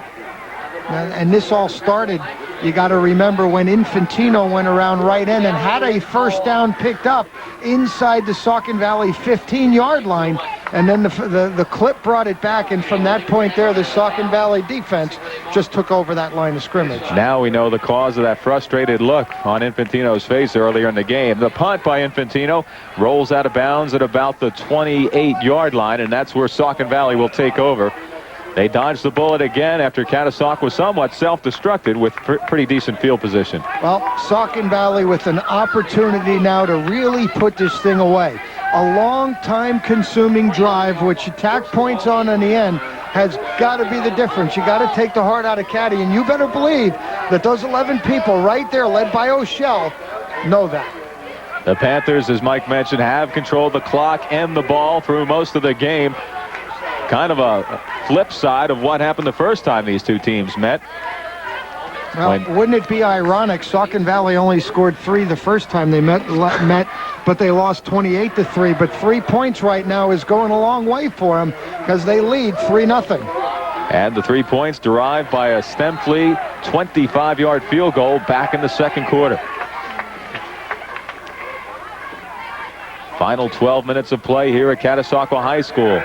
The carry to the right side, staying in bounds and picking up quite a few yards. 24 is Brooker. Brooker.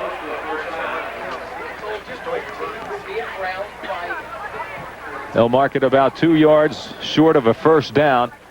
Saucon Valley with the ball now on the 38-yard line. Another nice pickup on first down. Give him 9 on that one. We'll make it 2nd and 1.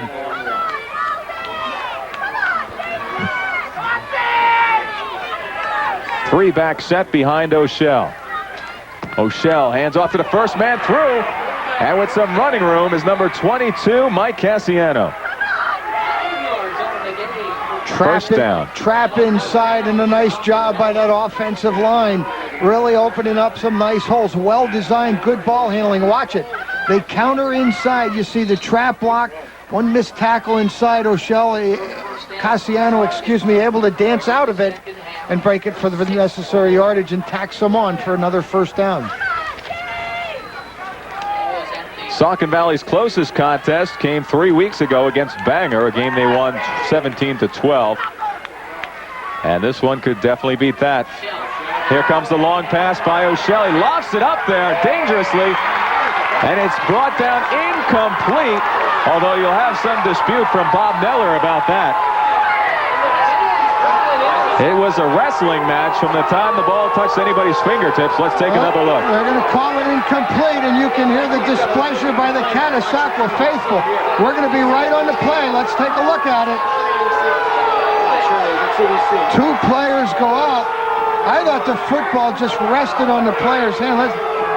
Oh, my. That's tough to call from our angle. It looked like he lost control. The back official came right in, and it did look like he lost control and dropped it on the ground, and I got to believe that's a good call. Nobody had a better look at that ball than the back judge, no question. And I'm going to tell you what, and now Catasauqua is going to get hit with unsportsmanlike conduct, and now we're going to move the chains. Oof.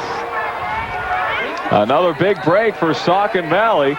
An interception turns into big yardage and a first down. Incompletion, that is. 10:22 to play, and it's Saucon up by 3. First and 10 from the Caddy 38. First and 10 for Saucon. Here comes the handoff to Cassiano. Correction, Brooker on the carry, number 24. And we've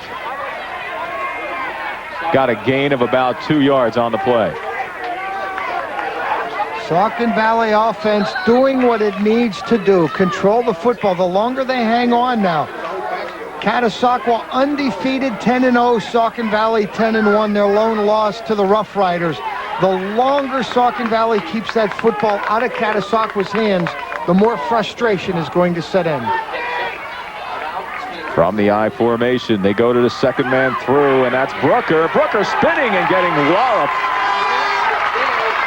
He pointed his helmet to his own end zone, and that's something he'd like to avoid in the future. Loss of about a yard. Well, a couple of good efforts. Brooker's able to dance out of some tackles here, but watch the pursuit defensively. Nice job on the end of holding the play up was number 80 for Catasauqua. That's Cantola, and then that allows Linton, number 32, to come in and make a play along with Andrews, number 25, but he really makes the play at the point of attack. That's Cantola, number 80.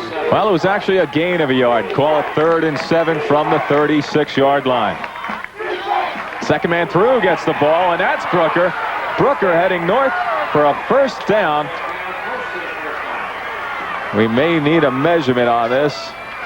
No, it is a first down for Saucon Valley. Boy, Saucon Valley has gotten a lot of mileage out of this play tonight.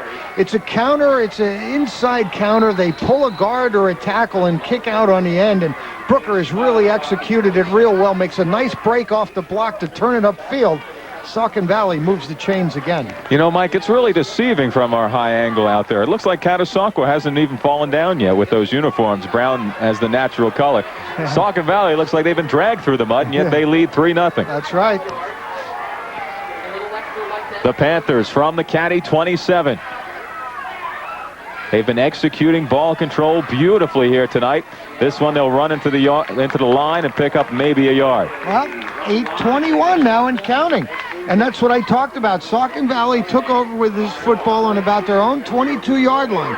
They've picked up about 3 or 4 first downs now, but more importantly than that, a crowd now that is being treated to a good football game rather than a storm, which is the way we started, and I'm sure they're all thankful.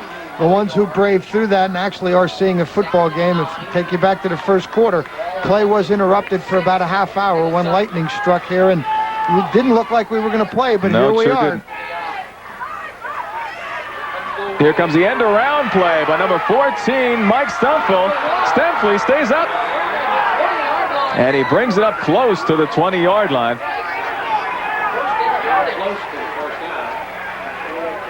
Let's see where they mark the ball. Number 61, Eric Timko, if we can pick his number out there, is going to make the key block here.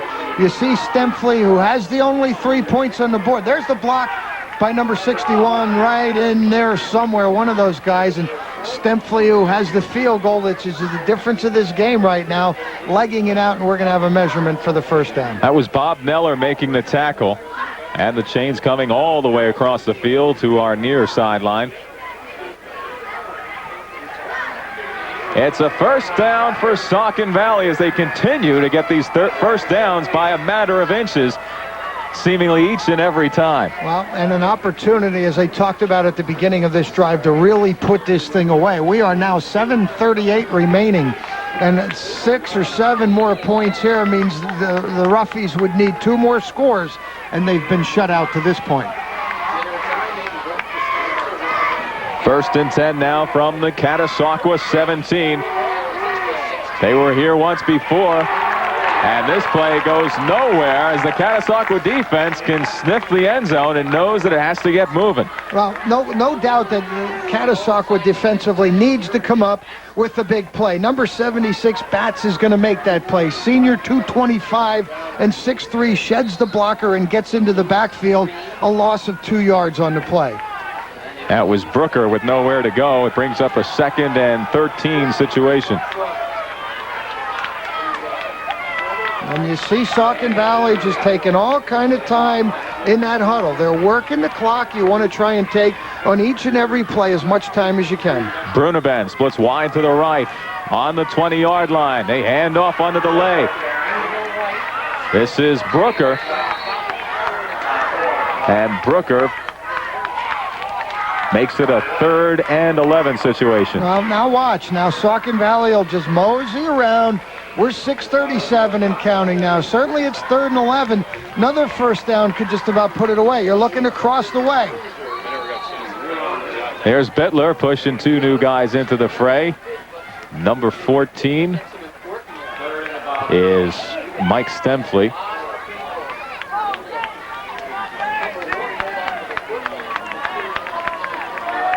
Third and 11 from the 19-yard line. Pass play. O'Shell completes it to the sideline.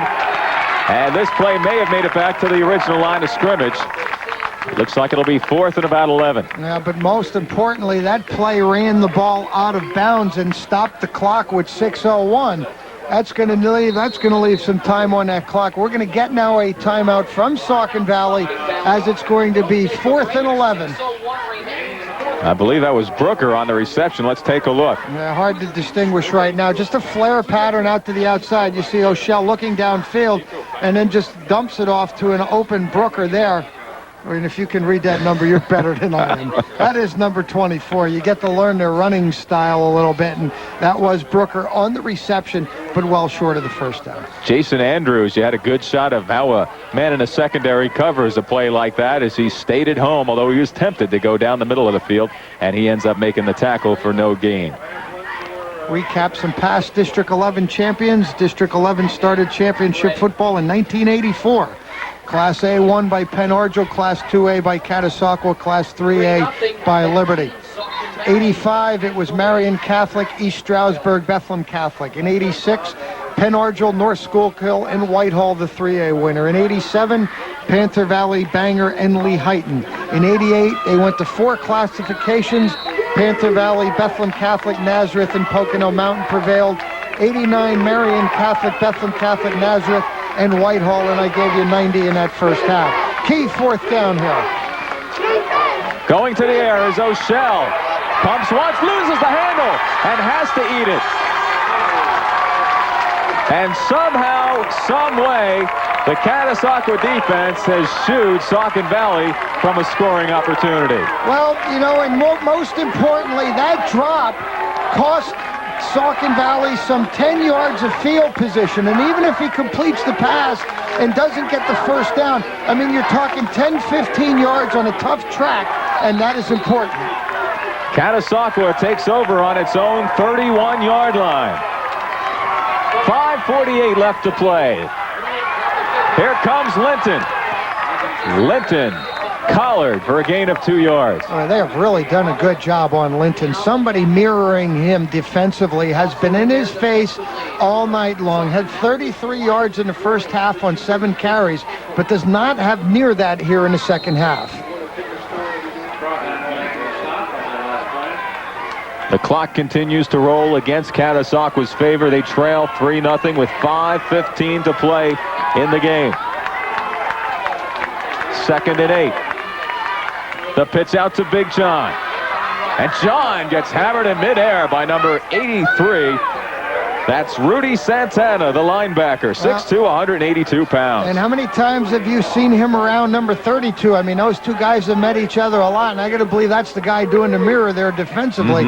I mean, wherever Linton goes, he's mirroring him on the defense. 3rd and 7. Boy, key down, boy. That would really be decision time for Ed Census. if Caddy is unable to come up with a first down here. From their own 35-yard line, they go handoff to Lauer, and Lauer will not get a first down as he stopped about 2 yards short of the marker. Now, certainly decision time. 4:22 and counting. You give up the football here to Saucon Valley, who has moved the ball against you. You know, they've really kept it away from Caddy all night long. Haven't gotten a lot of points, but they've moved the ball enough to not give it to the offense. Now there's going to be a measurement. Conservative play calling on the part of Ed Sensitz, and of course with a 3-point difference in score and 4:20 now left to play. It's still not too late to play it cautiously. Well, I think you have to go here. Your offense just has not had enough opportunities, and it is not going to be a first down. It's a good yard, and I think here that Coach Sensitz just wanted to get a look at what that distance was that he has to make. I think we're going to see him go for it. You see Dave Linton in the white hat on the sidelines. That's John's brother, an assistant coach here at Catasauqua. And he gets down in a 2-point stance to take a look at this big play. 4th and 1. And the clock is started. That's what the whistle was for. Now what's going on? We have a discrepancy among the referees.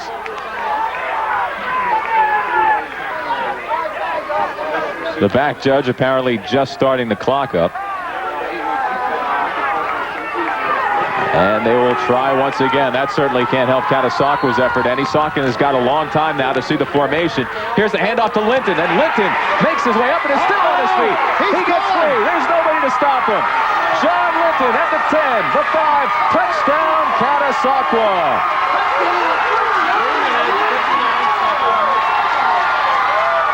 We talked about the explosiveness of number 32.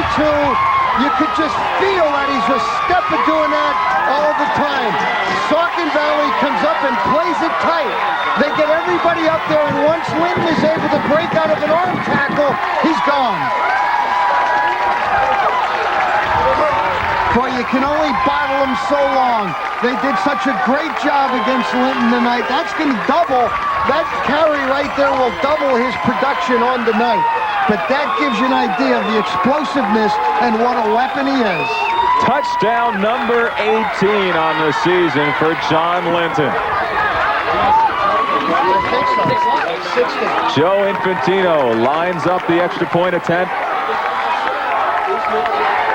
60 yards on the touchdown run for Linton. Bad snap, but it's handled well and put through for an extra point. Chad Erie, the holder, doing a nice job of scooping that one up. And now Catasauqua with a 4-point lead with 3:59 left to play. On 4th and 1 from their own 40. Here's what number 32 gives you. Watch here. Going to break out of an arm tackle here. There's 2 people hanging on him. A 3rd guy misses and overruns it. And guess what? So long. Now you can say goodnight. He looks like a charging bison coming out of the line. Unbelievable. There is a great athlete. There's a primetime player right there. 4 touchdowns in last year's District 11 championship game. And what a big one right there. 3:59 to play. Catasauqua finally on the board. They lead 7-3. The Rough Riders with a disturbing stoppage of play just before the snap. They didn't have time to go ahead and change the call. They had to go with what they called Saucon Valley crowding the line, hoping to stop the short gain, and unfortunately for the Panthers, paying the price on the long run. Well, you know, and the key there is coming up to try and shut down the 4th down play. You know, when you bring everybody up, in essence, it's a goal line situation, and you create that situation to happen like Linton did. When he breaks one tackle, if the pursuit is not on line in there, you're in a lot of trouble. We're getting some Orlando winds that make a T useless out there. So holding the ball is Neller, and Lauer bullets it through the middle. Well, there's a lot of time. Saucon Valley has moved the football here tonight. Saucon Valley won't have bad field position after a nice run back of about 15 yards. We believe it may have been Corey Wolbach. Yeah, about the size of him, 5'5", 144 pounds. Wallback, the little water bug, bringing it up to about the 37-yard line. And Saucon Valley will start from there with 3:53 to play in this ball game. They trail 7-3. Yeah, and there you see the Rough Rider now, and that is over on the Saucon Valley side. Little premature, I think, for that kind of a celebration. 1st and 10 for the Saucon Valley Panthers. Misdirection handoff. And this one's going for a 3-yard loss. It was Jason Andrews on the carry. Andrews on the tackle. Andrews on the tackle. All right, I'm still trying to figure out who carried the ball for Saucon. Yeah, it's tough. It's either going to be Brooker or Cassiano on those carries. They're the guys that have been getting the total work, and those white jerseys with those red numbers just not showing up as well as certainly Catasauqua's are. Will be a loss of 2. We'll make it 2nd and 12. Brooker on the carry, as you mentioned, Mike. 3:13 and counting to play. Delayed handoff. Look at this, some running room now. Here comes Brooker. Brooker makes the cut and picks up the first down before going out of bounds at about the 50-yard line. What a big second effort. So it was. Big play from the sophomore. Heck of an effort right there on 2nd down. We'll move the chains and don't count. Don't say this one's over. A draw and a good call. Nice job by the line. There's a good job by the tackle. And Brooker now showing some good speed of his own. And again, I'd just like to see that football in that other arm. Got to get it to the outside. You never know, a defender comes flying in, lays a hat on that football, and all of a sudden that ball's rolling on the turf. These are the times that show what players are made of. Saucon Valley in Catasauqua territory at the 48. Brooker, head down, moving forward, picking up 3 yards on the carry. This game has come to that point where when you look at both sides, it's going to be a shame for one team to lose. I mean, you look at the jerseys, you look at the effort on both sides of the ball, and it's just going to be a shame, but that's part of it. Both coaches did an excellent job through adversity, through rain and lightning, a delay, and here we come with the excitement of District 11 championship football. 2nd and 7 from the wishbone. 2:25 on the clock and moving. Quick play. O'Shell collects, and it's incomplete. He had a man open momentarily. Sean Krauthamel finding the seam in the defense, but unable to hold on to the slippery pigskin. Well, a perfect throw, and just again, the conditions here. Krauthamel just not enough there, looking it into the hands. It appears that he has it, but he never gets it tucked away, and pulling it down and trying to tuck it away, he drops it, and it's rolled incomplete. 3rd and 7 now. 2:18, clock stopped on the incompleted pass. From the 44, two ends split to the left. Here comes O'Shell, drops way back under pressure, screen play. Look out. A loss of 4 yards. And you got to credit the Catasauqua defense on that play. Number 72, Martinau, and number 25, Andrews. Boy, they sniffed this out. You see O'Shell trying to look downfield, to sell downfield, but he's just trying to set up that screen over there, and that's number 24, Brooker, again on the reception. Really well played defensively by Andrews and Martinau. 7-3. Catasauqua leads. 4th down and 12, call it 13. And there's a timeout on the field. Now, one of the real concerns coming in here for Catasauqua was certainly Saucon Valley, and the people here know that they are a class program. I mean, you don't go 10-1, finish 2nd in the league at 7-1, and obviously someone who has not seen action tonight. But Saucon Valley is a good football team. Now you got to beat them twice in 1 year. And Ed Census, I know, is not real happy about that. I'm sure he would have rather play anybody new for a second time here in this football game. You hate to have to try and beat the same team twice, especially a good team, and that's what his team has had to do. And they were on the ropes all night long. They just took the lead a couple of minutes ago. 1:51 to play. It's going to be 4th and 12 for Saucon Valley, and really the game on the line in this play here. Bob Bittler, the coach, giving it his all there in the offensive huddle. 4th and 13. The ball on the 49-yard line. Saucon working out of their own backyard. In motion goes Brunaben. Here comes the play pass. O'Shell lets it fly. It's Incomplete as 3 Rough Riders were around it. And there's a penalty marker down in the backfield. No, it's on the far sideline in the defensive backfield. We're going to take a look. O'Shell is looking downfield. Illegal player participation against Catasauqua. They had they had too many people on the field. This is going to give Saucon Valley a first down. Penalties have definitely worked in the Panthers' favor tonight. It's gotten them out. They've gotten them out of a couple of tough spots, and here's another case. It'll be an automatic first down. What a big call in the football game. Too many men on the field. Illegal participation is the call. Will keep the drive alive. New life for the Saucon Valley faithful. 1:44 to play. Catasauqua leading 7-3, and now the Panthers are on the Catasauqua 37, just like that, with a 1st and 10 situation. They hand off and go down the middle, and look at that Caddy defense. Guess who led the way? You got it, John Linton, number 32 from the linebacker. 1:30 with the clock. It is a 1-yard gain. Take a look at the hit that Linton gets on Brooker here. Bang, and I'll tell you, Linton was down on the ground. I mean, he got up to deliver that kind of a blow, and look at the effort Brooker gives you trying to dance out of that. He actually picked up a yard on that play. He certainly did. 2nd and 9 now from the 36. Shell dropping back, lets it go, and this one falls in between a Saucon Valley and a Catasauqua player, incomplete. Well defensed by number 25 for Catasauqua again. Andrews, he's done a nice job in the Ruffy secondary. I believe the intended receiver was Sean Krauthamel. Let's take a look. O'Shell not getting a whole lot on the throw and kind of in between here. It is Krauthamel, number 88, sliding, trying to come back to the football. 3rd and long, 3rd and 9 from the 36.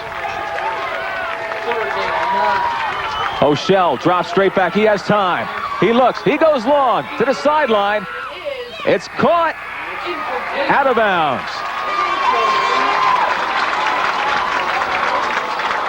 An excellent attempt to haul that ball in by whatever number that may be. I think that's number 83.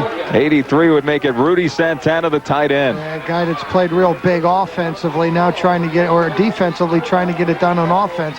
That's who it is, Santana. Will bring up 4th and 9. There's the story.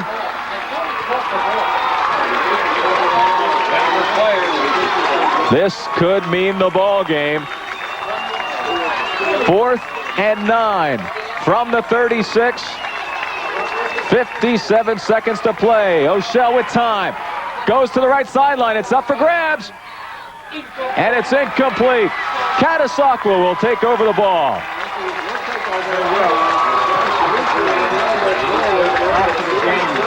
And that spells virtual victory for the Rough Riders as they look to successfully defend their District 11 2A title. O'Shell trying to make something happen, and again, you could see the air that's under the passes that we've seen here tonight, and the quarterback's just having a tough time getting any kind of zip on there, and it allows the defense to react. Again, our statistician, Bill Bickle, not with us tonight. I'm not sure of the timeout situation. I do not believe, I think Saucon Valley used 1 or 2 here, so I do not think they have too many times to stop the clock. Catasauqua will go to one knee. Saucon Valley will call a timeout. I do not know how many they have. I believe that's at least 2 that they have used. 46 seconds to play here at Catasauqua High School, and what a night it's been. Saucon Valley controlling the first 3 quarters, building a 3-0 lead after a 25-yard field goal in the second quarter, and Catasauqua taking it away with one big play of the game, a 60-yard run by John Linton on a 4th and 1 situation. I think Saucon Valley has 1 timeout left, but you're right, you know, and that's what's scary about Linton. I mean, the guy's so big and so strong, and you need to come up and play the line of scrimmage the way Saucon Valley did. I mean, to try and shut him down, and in the back of your mind, you're not thinking of a 60-yard touchdown run, but in essence, that's what you risk in that situation. You bring 11 people up on the football, and you miss a tackle, it's good night. Ed Census making his way off the side, and he has to get off in a hurry or else it'll be illegal participation again.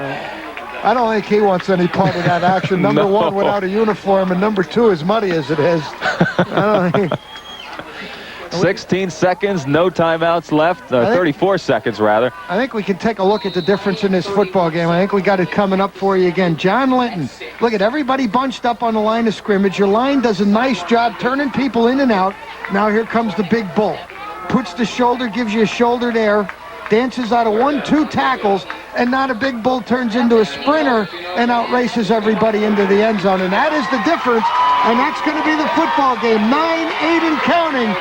Catasauqua will improve to 11-0 and win their second straight District 11 2A championship. Linton off to the Stampede, and the Rough Riders are off to the hoedown. Their second District 11 title in 2 years, their third overall as they defeat Saucon Valley on this night, 7-3. Saucon Valley has everything to be proud of in the way they gamely came back after losing to Catasauqua earlier in the year, 28-3. They made a game of it and, in fact, controlled most of the possessions and the time on the clock. And they will finish out the season with a record of 10 wins and only 2 losses, finishing second place in the Colonial League with a record there of 7-1. No question. Big congratulations has to go to Bob Bittler and his coaching staff. I mean, they came in well prepared. And I'm going to tell you what, when the teams were warming up, Caddy went inside. Saucon Valley stayed out, and I was out there talking with Coach Bittler, and I heard the players, hey, guys, this is where we wanted to be, whether it's raining, snowing, sleeting, and they played like it. I mean, they have nothing to hang their head about. It has been a great campaign. It has been a career school campaign for the school. 10-2 on the year is the best record they ever had, and there's no hardware, there's no trophies, and the only reason is because of Catasauqua. I mean, they lost 2 games, both of them to the Roughies, but they lost to an outstanding football program. Congratulations, Ed Census, in his 13th year, his third District 11 title going back to 1984. He has won 5 Colonial League crowns. That is he right in the middle of the happy group of Roughies, and certainly congratulations to him and everybody involved in tonight's contest. What an irony, Mike, that this 11-0 team will not qualify for the States. And last year, after going 9-3, they missed it by just a couple of points. Well, you know, it's the complicated point system which they do, and obviously somewhere else, somewhere out there, somebody is 10-0 or undefeated just the way they are. I still find it hard-pressed to see that there's a 2A team better than Catasauqua. There might be plenty out there as good, just as Saucon Valley is here tonight. But I don't think there's one better. The award presentation, Ed Census, as he tightens up the statuette on top of the trophy. Well, he's gotten so many of them now, he knows how to fix them when he gets them, too. He knows how to make them fit in the car as well. And now they'll be presenting the medals to each member of the Catasauqua Rough Rider team, as well as the Saucon Valley team for their fine second-place finish in District 11. Catasauqua, as we mentioned before, winning their third District 11 title. 12 seniors, 14 juniors coming back next year, along with 10 sophomores. And Ed Census will certainly not be lacking anybody to work with, especially with some of his key players coming back, including John Linton. And there is the district gold medals that all the players then will receive, and certainly something they will remember with tonight, with the rain and everything that happened. For Saucon Valley, another good returning group of youngsters. They are only graduating 10 seniors. 14 juniors will return, along with 16 sophomores. And Bob Bittler's team this year was supposed to be a growing one. Obviously, they have grown in leaps and bounds and will be back to threaten next year for either Colonial League or maybe even district championship honors. Well, for sure they will. They got a lot of young players, and they've really had a great campaign, and I'm sure that's what they're going to build off of tonight's effort. There you have it, the final score this evening. Catasauqua coming back in the fourth quarter to win this game against Saucon Valley 7-3 and claim the District 11 2A championship title for the second time in 2 years. For Mike Zambelli, this is Dan Mounty. Thanks for joining us, and don't forget, Saturday night, we will have that Central Catholic Lehighton game coming your way at 10 p.m. Good night.